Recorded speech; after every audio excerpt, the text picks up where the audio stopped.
everyone, Hamer back with another Mission Impossible episode review. This time I'm reviewing Season 6, Episode 20, which is called Double Dead. We don't have the usual cold open in this one. Jim goes to yet another carnival office for instructions. Ollie Shanks and Rudy Blake are about to send $10 million to the syndicate from some unspecified island location. It looks like it's supposed to be Hawaii. And the mission is that the IMF must get the money and put them out of business. No surprise there.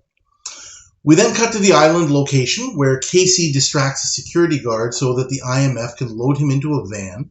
Barney calls the security desk with a tape of the supervisor's voice, arranging to have Willie take the guard's place on duty. So this building is where Shanks and Blake have their office. Willie gets assigned to the second floor, but takes the first opportunity to head up to the fourth floor, where the office is, and pick the lock. He gets to their safe and uses a handprint of Shanks prepared by Casey to open and empty the safe. Shanks unexpectedly shows up with some floozy named Lucille, and they head up to the office, forcing Willie to punch him out and make a dash for it. Shanks warns the main security desk and the alarm is sounded. Willie tries to make a break for it, but is cornered by the guards and smacks his head on the wall, falling unconscious. The IMF get the help of a fellow named Steve Wells to arrange a plane that they'll need to use as part of the plan. Jim says they have to complete the mission, but they're going to try to do it in a way that they can find and save Willie. Shanks and Blake take Willie to a Dr. Mathieu, who is apparently a specialist in getting information using truth serum to find out who Willie is working for. When Willie wakes up, Dr. Mathieu demands answers alongside his seemingly kind nurse Penyo. But Willie is not forthcoming and is given a dose of the somewhat painful truth drug. He manages to resist its effects. Barney sneaks into Shanks' beach house and puts a spray around which attracts cats. A trained ocelot runs in from outside and jumps on Shanks, with Casey not far behind as its owner. Ladies' man of sorts, Shanks puts on the charm, and Casey, who says she's Terry, of course plays along.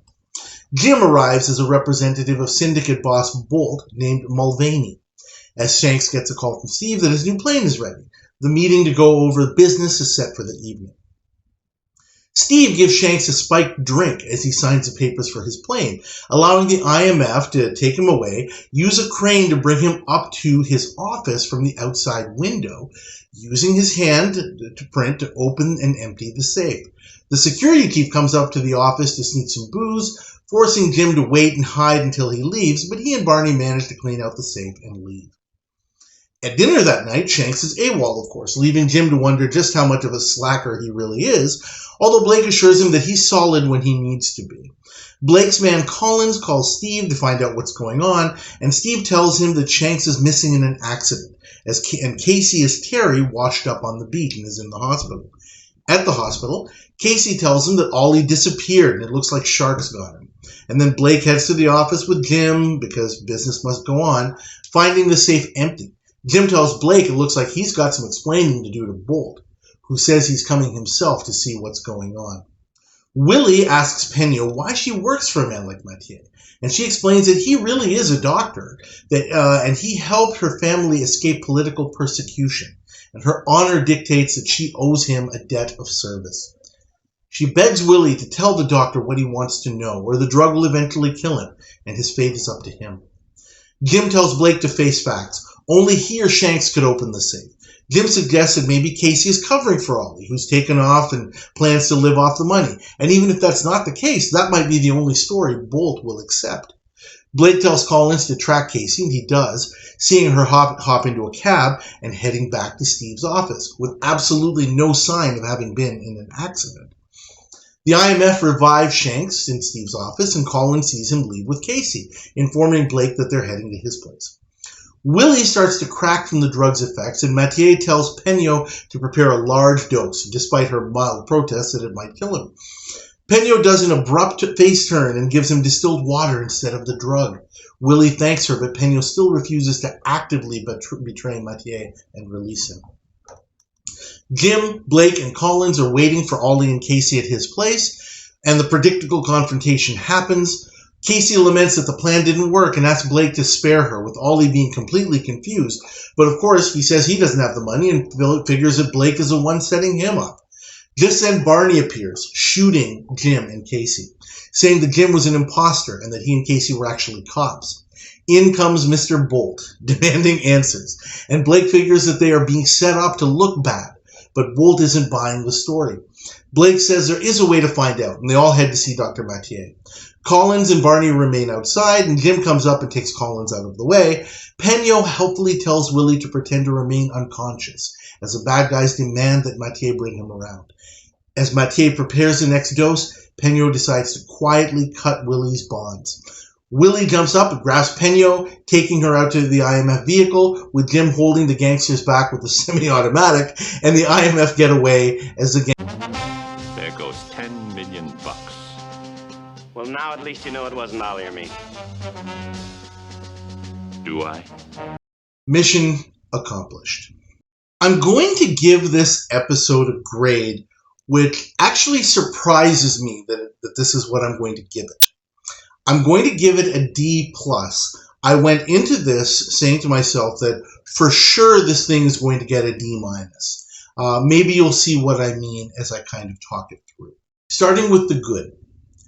Obviously, the best thing about this episode, the unique selling point, if you will, of this episode, is that Willie gets some time in the limelight, and he even gets his own subplot in this one.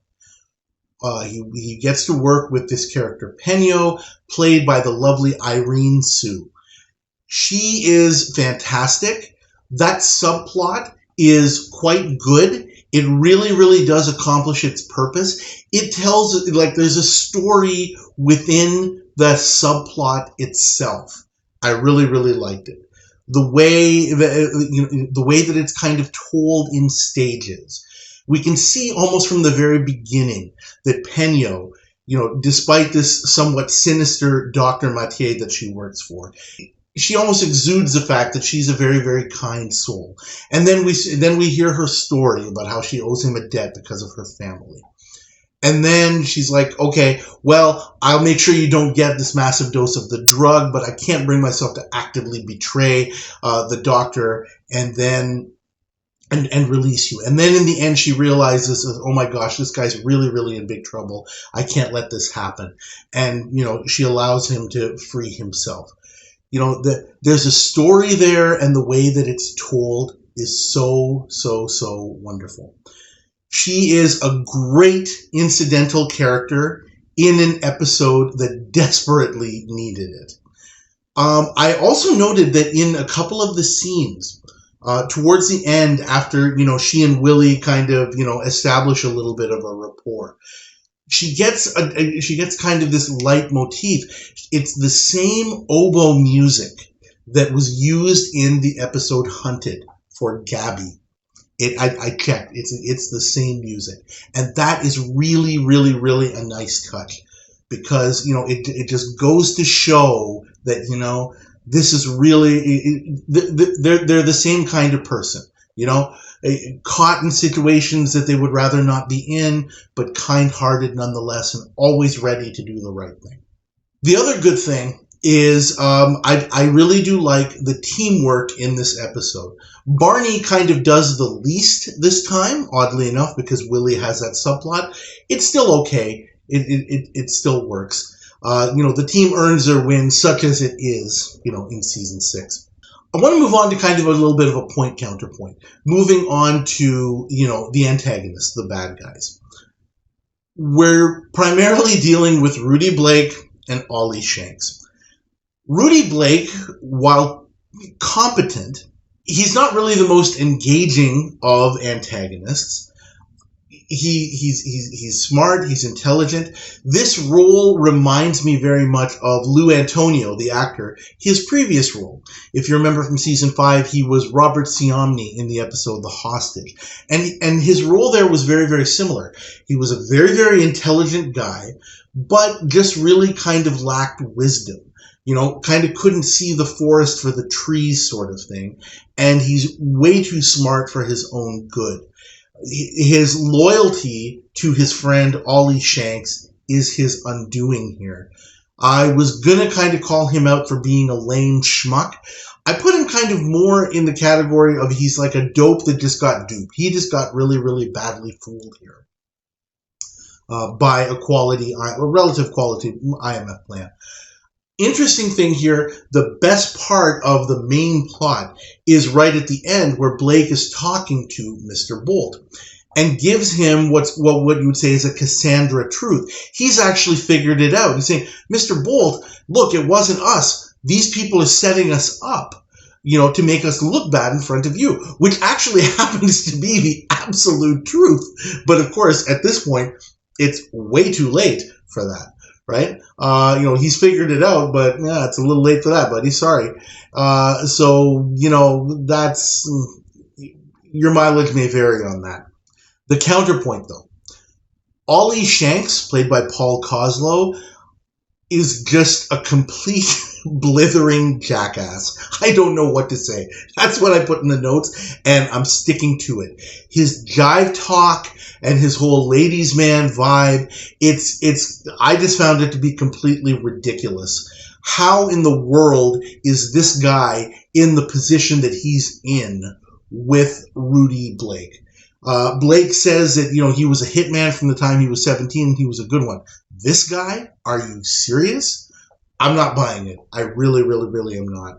I don't know whether it just wasn't the greatest casting decision. I'm sure that Paul Koslow, I looked him up, he's a very, very prolific actor. He's been in all sorts of things. Not his fault. He was probably directed and told, play him this way, and he just did his job.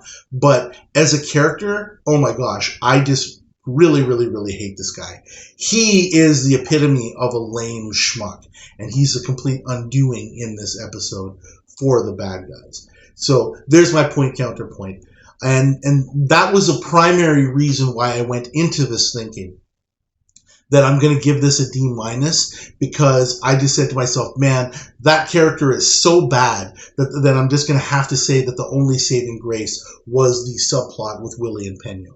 However, I did find a couple of other good things to say about it regarding the teamwork and also some of the decent work by Rudy Blake, the character. Moving on to some more stuff that is bad. Moving beyond the lameness and the schmuckery, and in terms of how engaging these characters are, your mileage may vary on that. In terms of the plot, this is a cookie cutter separate and mislead. I've already mentioned that without the subplot, it would be downright horrible. There are a lot of episodes I can point back to in terms of other examples of that.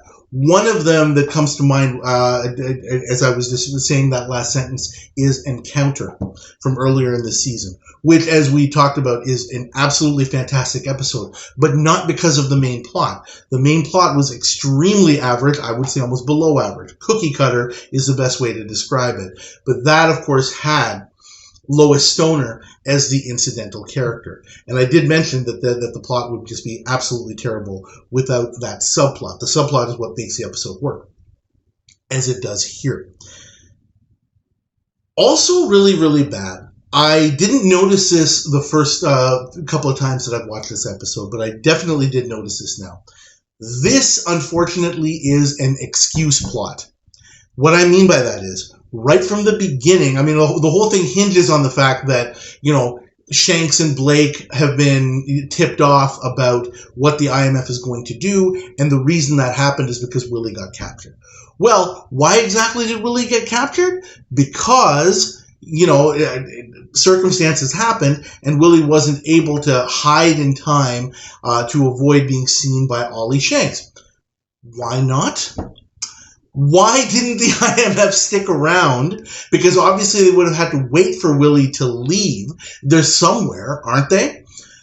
Willie is going to go and he's going to have to, hand off this bag of cash or whatever to the IMF van. He's not going to sit around, on the second floor doing his security job, with the bag. That would be ridiculous. So the IMF is still hanging around someplace waiting for the $10 million. Right? So why couldn't they be in a place where they could warn him? Ollie Shanks and his girlfriend for the night come through the main door. There's obviously only one door to the office building because, they've got a security concierge there. Otherwise, it wouldn't be much security at all. So why don't the IMF make sure that nobody else comes in to disrupt their plan? I don't get that. Why doesn't Willie have a walkie-talkie or some kind of communication device so that they can warn him or he can warn them or something? That was really, really bad. You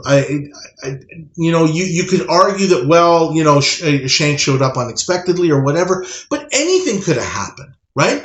Willie wasn't assigned to the 4th floor. There was another security guard there. If it wasn't Shanks, it might have been the security guard. Anything could have happened. So, for the IMF to not have that ready shows that this is an excuse plot where, they were unprepared because the writers needed them to be unprepared, because had they been prepared, it would have been a really, really short show. So that is why, whatever else you want to say about this episode, you can't really say that there's anything good or remarkable to say about the main plot. And that, when I noticed that during this go-around, really, really sealed that for me.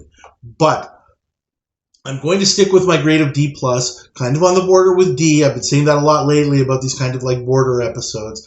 But that's where I'm going to stick with this one. And I think I'm going to leave it at that. Thank you guys, as always, for watching. Please like this review video. Please subscribe to the channel if you haven't already. And please leave your comments. I will see you next time as we're wrapping up Season 6.